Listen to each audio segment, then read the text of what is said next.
وہ پیغمبر کہ جن کے امتی بننے کے دوسرے انبیاء کرام تمنا کرتے تھے، اس پیغمبر کا ہمیں امتی بنایا اور ہمیں ہر طرح کی عزت سے نوازا۔ آج ہم اپنے طور پر جہاں چاہیں نماز پڑھ لیتے ہیں،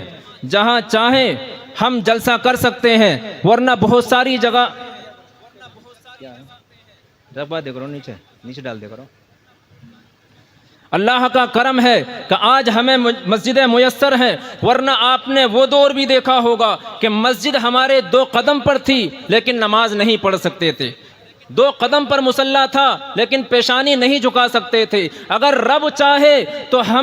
کوئی بھی ہم میں سے سجدہ نہیں کر سکتا، لیکن آج اس نے ہمیں توفیق دی ہے جس کی وجہ سے آج ہم سجدہ کر سکتے ہیں۔ اب اگر کوئی یہ کہتا ہے کہ میں تو نماز پڑھنے جاتا ہی نہیں، یا کہتا ہے مجھے ٹائم نہیں ملتا، تو اس کو یہ سمجھنا چاہیے کہ ٹائم نہیں بلکہ اللہ کی توفیق نہیں مل رہی ہے، ورنہ کتنے کمزور لوگ ہیں جو سجدہ کر رہے ہیں، کتنے کمزور اور بیمار ہیں جو روزے رکھتے ہیں، اور کتنے طاقتور ہیں جو دندناتے گھوم رہے ہیں، کتنے غریب ہیں جو مسجدوں میں 5 وقت حاضر ہو رہے ہیں، اور کتنے امیر ہیں کہ جو مہینوں تک مسجد کا دروازہ تک نہیں دیکھ پاتے۔ تو یہ اپنی عقل کی بنیاد پر نہیں، اپنے پیسے کی بنیاد پر نہیں، اپنی دولت اور صحت کی بنیاد پر نہیں، بلکہ جو بھی ہمیں اعزاز اور عزت ملی ہے، جو بھی ہمیں عبادت کی توفیق ملی ہے، وہ اللہ کی طرف سے ہے۔ ورنہ کوئی اپنے زور بازو سے نہ عبادت کر سکتا ہے، نہ روزہ رکھ سکتا ہے، اور نہ ہی کوئی نیک کام کر سکتا ہے۔ جانے کتنے لوگ ہیں آج بھی جو اس مبارک محفل سے محروم ہے اور اپنے گھروں میں سوئے ہوئے ہیں، ادھر ادھر منڈلا رہے ہیں، لیکن خوش نصیب مسلمان جب اپنے رب کا نام سنتا ہے، اپنے رسول کا نام سنتا ہے، تو کھچا کھچا چلا آتا ہے اور اللہ کے اس پیغام کا، اس مجدے کا، اس خوشخبری کا مستحق بن جاتا ہے، جس میں اللہ کے رسول فرماتے ہیں کہ جہاں مجلس رسول منعقد ہوتی ہے وہاں اللہ کی رحمتیں برستی ہیں، فرشتے، رحمت کے فرشتے اپنے بازوؤں سے اس مجلس کو ڈھانپ لیتے ہیں۔ سامعین کرام، آج آپ کی خوش نصیبی ہے کہ آپ کے محلے میں اتنا بہترین ادارہ چل رہا ہے، جہاں نونہال بچے، جہاں چھوٹے چھوٹے بچے اور عمر رسیدہ بچے، ہر طرح کی عمر والے وہاں سے استفادہ کر سکتے ہیں، جہالت کو مٹا سکتے ہیں۔ ایک دور وہ تھا کہ آپ پڑھنا چاہتے تھے لیکن مدرسہ دور دور تک نظر نہیں آتا تھا، آپ نماز پڑھنا چاہتے تھے مسجد میسر نہیں ہوتی تھی، لیکن آج ایسا دور ہے، جس طرف جاؤ مدرسے موجود ہیں، جس طرف جاؤ علماء کرام موجود ہیں، جس طرف جاؤ حفاظ کرام، قراء کرام موجود ہیں۔ اب اگر آخرت میں آپ نے یہ کہا کہ ہمیں کوئی پڑھانے والا نہیں ملا تھا، ہمیں کوئی مدرسہ نہیں ملا تھا، ہمیں کوئی سمجھانے والا نہیں ملا تھا، ہمیں کوئی مجلس رسول نہیں ملی تھی، تو پھر یہ آپ کا عذر نہیں چل سکتا۔ اتمام حجت کے دور پر آج ہر جگہ قرآن کریم موجود ہے تو اس کے سمجھانے والے بھی موجود ہیں، اس کو پڑھانے والے بھی موجود ہیں، اس پر عمل کی تلقین کرنے والے بھی موجود ہیں، خود عملی طور پر کس طرح سے کون سا کام کیا جائے گا بتانے والے بھی موجود ہیں۔ لہٰذا اب بھی اگر آپ ان پڑھ رہ گئے تو پھر آپ سے زیادہ محروم کوئی نہیں ہوگا، اور اگر کسی کی عمر زیادہ ہو گئی ہے تو اللہ نے پھر اس کو چانس دیا ہے، اس کو پھر چانس دیا ہے کہ اس کے بچے ہیں وہ اپنے بچوں کو پڑھائے، اور اگر زیادہ عمر ہو گئی ہے تو پوتے بھی ہیں، نواسے بھی ہیں، نواسیاں بھی ہیں، پوتیاں بھی ہیں۔ رب نے بار بار آپ کو موقع دیا ہے کہ اے بندے، اگر تو نہیں پڑھ پایا تو اپنے بیٹے کو پڑھا سکتا ہے، اپنی بیٹی کو پڑھا سکتا ہے، اپنے نواسے نواسی کو پڑھا سکتا ہے۔ لیکن اگر اب بھی کوئی اس تعلیم سے محروم رہتا ہے تو یاد رکھے، رب فرماتا ہے لا یستوی الذین یعلمون والذین لا یعلمون، قل هل يستوي الذين يعلمون والذين لا يعلمون، کیا پڑھے اور ان پڑھ برابر ہو سکتے ہیں؟ ہرگز نہیں ہو سکتے۔ تو جب برابر نہیں ہو سکتے تو پھر کیوں ایسے کھاتے میں جاتے ہو، ایسی کیٹیگری میں کیوں جاتے ہو جہاں جہالت میں شمار کیا جائے، جہاں ہمیشہ ہر قدم پر پریشانی آئے؟ یاد رکھو، یہ پڑھائی انسان کی زندگی کو آسان بناتی ہے، روزگار کو آسان بناتی ہے، عزت کا ذریعہ بنتی ہے، اور پورے سماج کو بہتری کی طرف لے جاتی ہے۔ اگر تعلیم سے آج کوئی کوڑا رہ جاتا ہے، سمجھ لیجئے آنے والا دور اس سے بھی کہیں زیادہ دشوار ہے۔ آج اگر محنت کرو گے، بچپن میں اگر کوئی محنت کرتا ہے اس کا پھل اس کو جوانی میں نظر آئے گا، جوانی میں اگر کوئی محنت کرتا ہے اس کا پھل اس کو بڑھاپے میں نظر آئے گا۔ کہتے ہیں کہ جس نے اپنی جوانی کی حفاظت کی بڑھاپا اس کی حفاظت کرے گا، جس نے اپنے بچپنے کی حفاظت کی جوانی اس کی حفاظت کرے گی۔ سیدھا یوں سمجھ لیجئے کہ آدمی جو بھی کام کرتا ہے اس کا پھل، اس کا اثر دنیا میں دیکھنے ملتا ہے اور اس کا اجر آخرت میں دیکھنے ملتا ہے۔ مثال کے طور پر آپ نماز پڑھ رہے ہیں تو اس کا اثر دنیا میں ہی دیکھنے مل جائے گا۔ آپ کہیں گے ہمیں تو کوئی نظر نہیں آتا، بہت سارے لوگ کہتے ہیں، نادانی میں کہہ دیتے ہیں ہمیں کوئی اثر نظر نہیں آ رہا، نماز پڑھ رہے ہیں برائی سے نہیں رک رہے ہیں، نماز پڑھ رہے ہیں بے حیائی سے نہیں رک رہے۔ لیکن میں یہ کہتا ہوں ایسا ہرگز نہیں ہے، بلکہ جو نماز پڑھتا ہے وہ نماز پڑھنے سے پہلے نماز کی تیاری کرتا ہے۔ ادھر دیکھیں تھوڑا، میں کوئی قصے کہانی نہیں سنا رہا، کچھ ضروری بات بتانا چاہتا ہوں۔ جو نماز پڑھتا ہے نماز سے بے حیائی سے کس طرح روک رہی ہے، برائی سے کس طرح روک رہی ہے، ہر ایک کی نماز روک رہی ہے۔ یہ بات الگ ہے کہ ہم سمجھ نہیں پا رہے ہیں، یہ بات الگ ہے کہ ہم خشوع و خضوع کے ساتھ میں جیسی نماز پڑھنی چاہیے ایسی نہیں پڑھ پا رہے ہیں، لیکن جس طرح بھی پڑھ پا رہے ہیں وہ نماز ہمیں برائی سے روکتی ہے۔ مثال کے طور پر اگر آپ کو فجر کی نماز پڑھنی ہے تو آپ ابھی سے کوشش کریں گے کہ میں جلدی سو جاؤں، جلدی کوشش کریں گے کہ میں ناپاک نہ ہوں، میرے کپڑے صاف رہنے چاہیے، میرا جسم صاف رہنا چاہیے۔ اس انداز سے آپ سوئیں گے نیک نیت کر کے، پھر جب مسجد میں جائیں گے تو جاتے وقت کھیل کود میں نہیں لگیں گے، ادھر ادھر نہیں دیکھیں گے، کسی کو گالی دیتے ہوئے نہیں جائیں گے، کسی سے جھگڑا کرتے ہوئے نہیں جائیں گے۔ پتہ یہ چلا کہ ابھی نماز پڑھی بھی نہیں ہے، ابھی مسجد میں گیا بھی نہیں ہے، اور نماز بے حیائی سے روکتی نظر آ رہی ہے، نماز برائی سے روکتی نظر آ رہی ہے۔ پھر جیسے ہی مسجد میں گیا، جا کر سلام کر رہا ہے،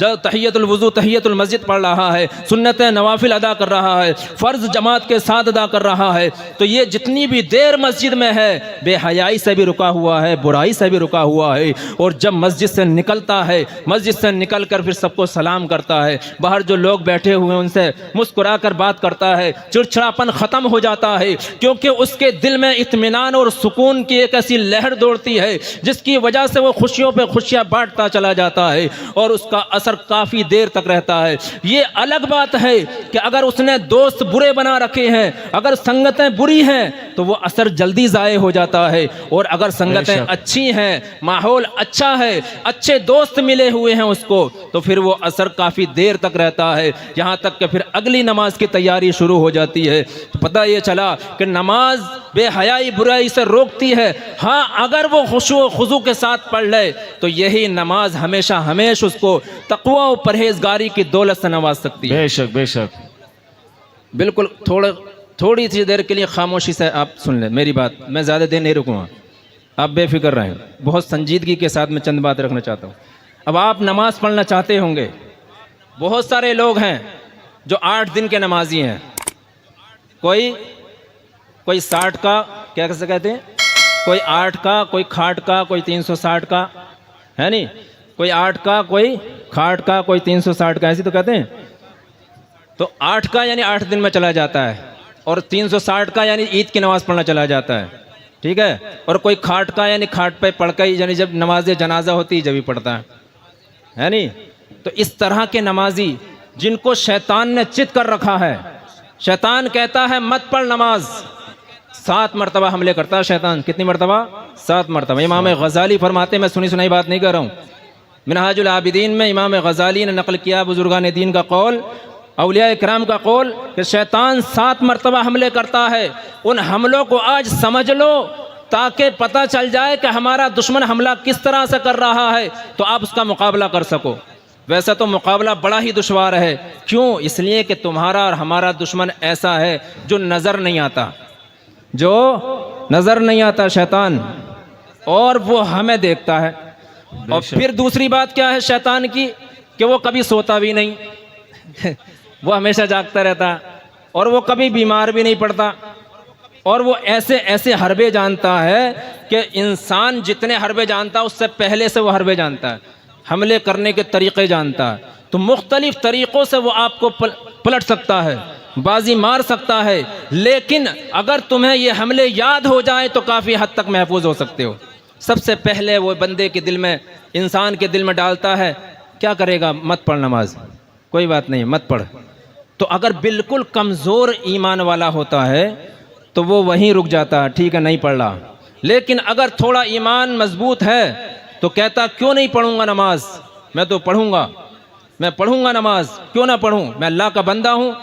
اس کا رزق کھاتا ہوں، اس کی نعمتیں اتنی میرے پاس ہیں، آنکھوں جیسی نعمت، عقل جیسی نعمت، ایمان جیسی نعمت، والدین کی نعمت، بچوں کی نعمت، آب و ہوا کی نعمت، یہ کتنی خوشیاں، کتنی نعمتیں اللہ کی میرے اوپر ہیں، پھر میں عبادت کیوں نہ کروں؟ تو شیطان پھر دوسرا حملہ کرتا ہے، پلٹ کر پھر کیا کہتا ہے، چل کر لے، لیکن چل تھوڑی دیر میں کر لینا۔ پھر کیا کہتا، تھوڑی دیر میں کر لیں۔ اس کو کہتے ہیں تسویف۔ شیطان کا یہ بھی ایک حربہ ہے، تسویف، کہ چل تھوڑی دیر میں کر لینا، کل جمعہ ہے، جمعے سے شروع کر دینا، اور پرسوں جو ہے وہ بڑی رات آ رہی ہے، بڑی رات سے شروع کر دینا، اب جو رمضان قریب آ گیا، اب رمضان سے شروع کر دینا، چل۔ اس طرح سے گھسیٹ گھسیٹ کر آگے لے جاتا ہے۔ لیکن اگر بندہ مضبوط ہے ایمان میں اور اللہ سے دعا کرتا ہے توفیق کی، تو پھر وہ کہتا ہے میں کل سے کیوں کروں،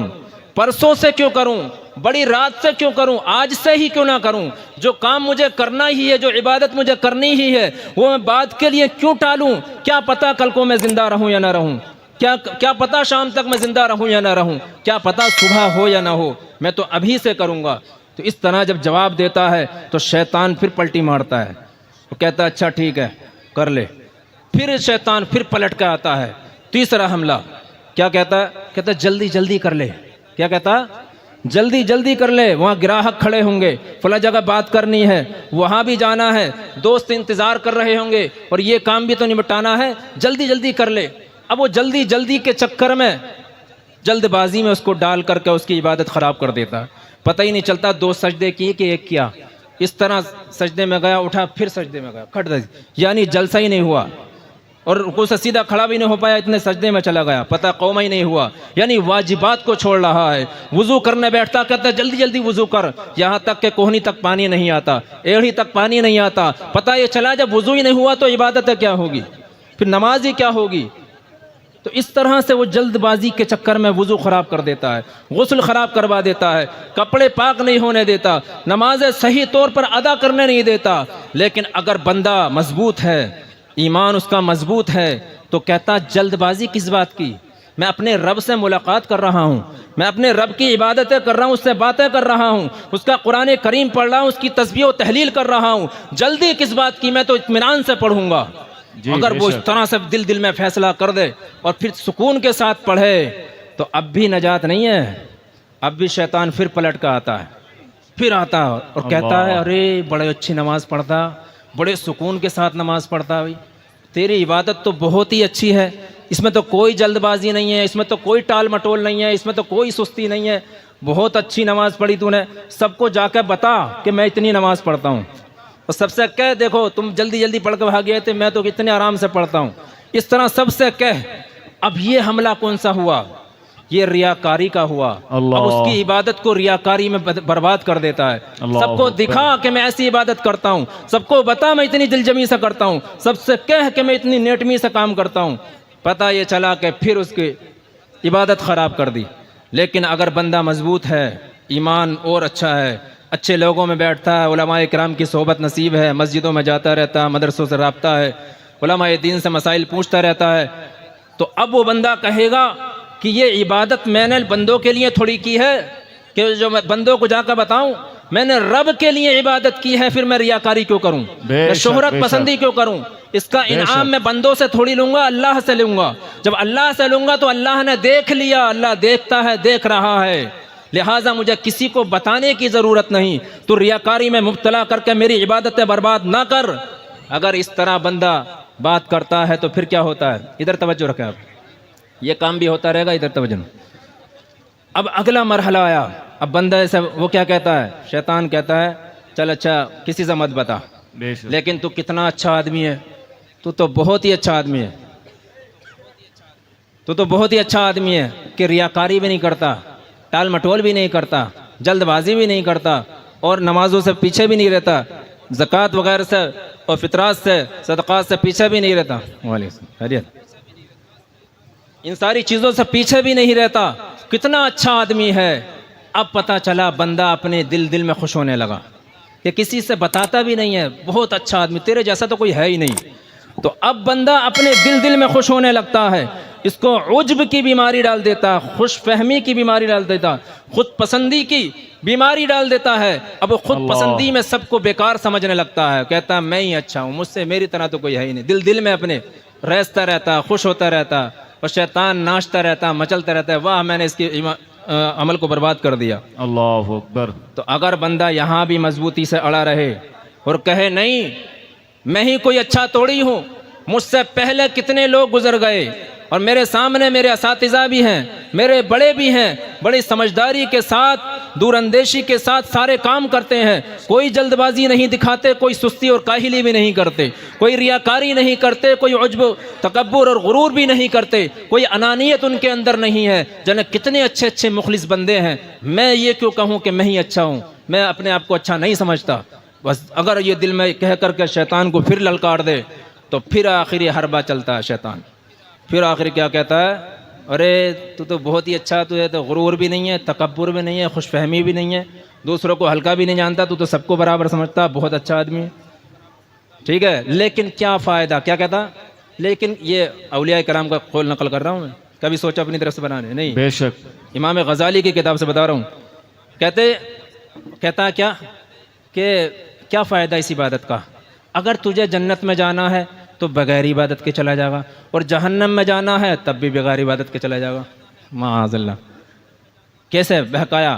اگر تیری تقدیر میں جنت ہے تو عبادت نہ کرے جب بھی چلا جائے گا جنت میں، اور تقدیر میں جہنم ہے تو عبادت کر لے گا جب بھی چلا جائے گا۔ بتائیے، ایسے لا کر پھانس دیتا ہے انسان کو، انسان حیران کہ یار یہ کیا کہہ رہا ہے، سنا تو میں نے بھی ہے کہ تقدیر میں جو وہ ہو کر رہے گا، لیکن کیا کروں۔ تو ایسے وقت میں سنو،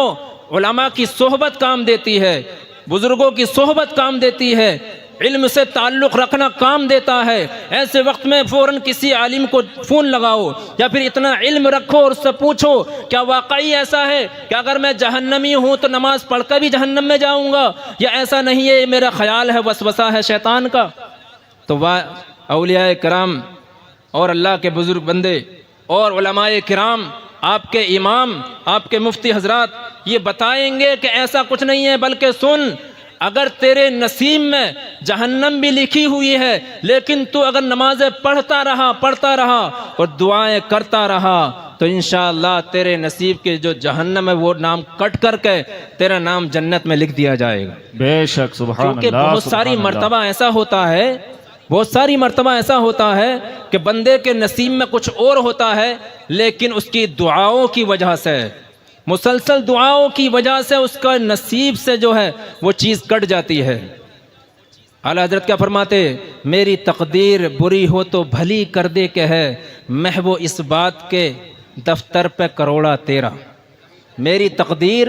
بری ہو تو بھلی کر دے کہ ہے، محو اس بات کے دفتر پہ کروڑا تیرا۔ پتہ یہ چلا کہ تقدیر اگر ہم دعا کرتے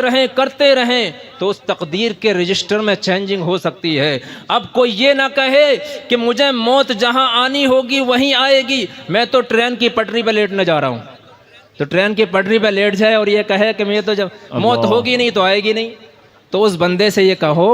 کہ کیا پتہ تیری تقدیر میں یہ ہو کہ احتیاط کرے گا تو بچ جائے گا، اور احتیاط نہیں کرے گا تو یہیں مر جائے گا۔ تو لہٰذا احتیاط پر تیری تقدیر ڈیپینڈ کرتی ہے، احتیاط کرے گا تو تیری عمر لمبی ہو جائے گی، نہیں کرے گا تو مر جائے گا۔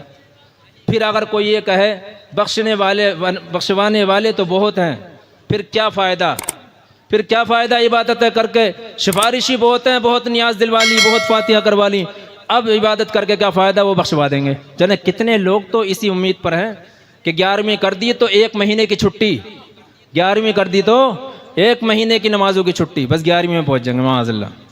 اور ایسے ہی لوگ ہمارے مسلک کو بدنام کرا رہے ہیں، ایسا ہرگز نہیں ہے، بلکہ یہ 11ویں شریف جب ہی خوش کرے گی حضور غوث اعظم کو جب نمازیں پڑھو گے، ورنہ غوث اعظم رضی اللہ عنہ ارشاد فرماتے ہیں کہ کوئی بے نمازی اگر مر جائے تو مسلمانوں کے قبرستان میں بھی دفن مت کرو،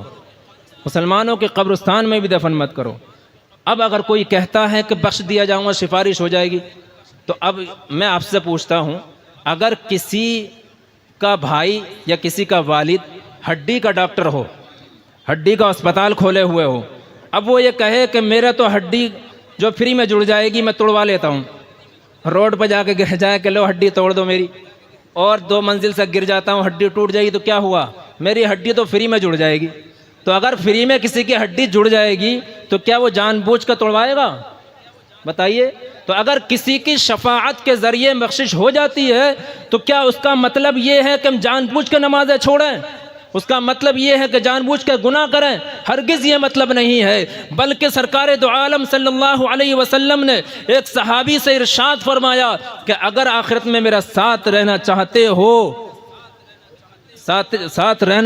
فَأَعِنِّي بِكَثْرَةِ السُّجُودِ، تو زیادہ سجدے کر کے میری مدد کرو، بے شک زیادہ سجدے سبحان کر کے اللہ۔ میری مدد کرو۔ لہٰذا ہمیں چاہیے کہ ہم آقا کریم صلی اللہ علیہ وسلم کو جس طرح آئی لو محمد کہہ کر کے خوش کرتے ہیں، جس طرح نعرہ رسالت لگا کر خوش کرتے ہیں، جس طرح جلوس نکال کر کے خوش کرتے ہیں، جس طرح جلسے کر کے خوش کرتے ہیں، جس طرح ان کے ذکر نعت و منقبت پڑھ کے ان کو خوش کرتے ہیں، اس سے کہیں زیادہ نمازیں پڑھ کر کے ان کو خوش کریں، کیونکہ میرے آقا کریم صلی اللہ علیہ وسلم نے ارشاد فرمایا جعلت قرۃ عینی فی الصلاۃ، کہ میری آنکھوں کی ٹھنڈک نماز میں ہے، سبحان اللہ، سبحان آنکھوں اللہ۔ کی ٹھنڈک نماز میں ہے۔ کیا بات ہے۔ لہٰذا جو نمازیں پڑھتا ہے وہ میرے آقا کو آنکھوں کو ٹھنڈک پہنچاتا واہ، ہے، سبحان وہ جو اللہ، نمازیں سبحان نہیں اللہ۔ پڑھتا وہ سمجھ لے کیا کرتا ہے۔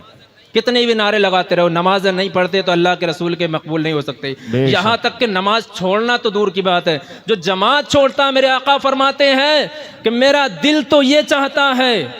اگر مجھے عورتوں کا اور بچوں کا مسئلہ نہ ہو تو میرا دل تو یہ چاہتا ہے جو نماز پڑھنے مسجد میں نہیں آئے میں نکلوں چند لوگوں کو ساتھ میں لے کر اور اس کے گھر میں آگ لگا دوں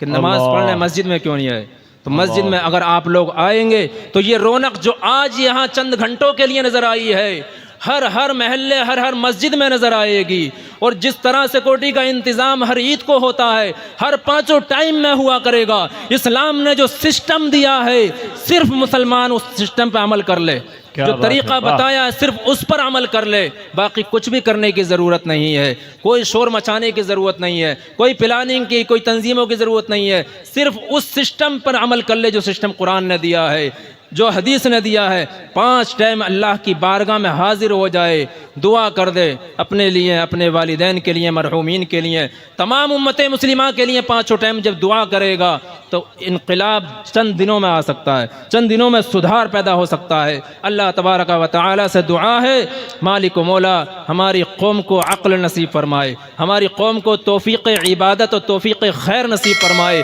جس طرح ہم جلسوں میں جمع ہیں اسی طرح اپنی بارگاہ میں بار بار سجدہ ریز ہونے کی توفیق نصیب فرمائے، اور ہم تمام کو دور اندیشی کے ساتھ، سمجھداری کے ساتھ اپنی نئی نسل کو تعلیم سے آراستہ کرنے میں کسی سے بھی سمجھوتا کرنے کی توفیق نہ فرمائے، بلکہ ہر مصیبت میں، ہر پریشانی میں